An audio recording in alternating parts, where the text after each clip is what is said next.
Akiaria ari kaunti-ini ya Narok igongona-ini ria kũhingũra wabici cia UDA, Malala augĩte atĩ mĩario ya ũiguithanio nĩ ĩbatie kuoywo na ũritũ tondũ nĩ ĩtanyĩtwo kũrehe thayũ bũrũri-inĩ, na ũguo Jeremiah Kioni abatie gũkorwo akĩheana mendekithia make ma gũteithia bũrũri.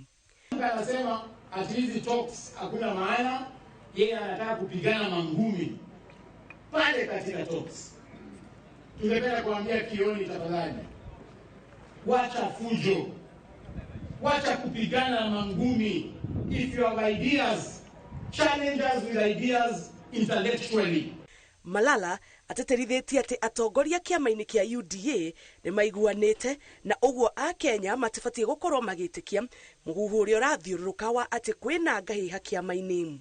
Kenya Kwanza haina vita yoyote. Kenya Kwanza tunafanya kazi pamoja to deliver the promises we made to Kenya. Governor wa Narok Patrick Ntutu oretie Malala ambĩrĩrie mũtaratara wa kwandĩka andũ mawĩra wabici-inĩ cia UDA arĩ ta njĩra ya gwĩthagathaga nĩ ũndũ wa gĩthurano kĩa mwaka wa 2027. Ngĩribotera Inoro TV, njĩtagwo Njambi Wanjaũ.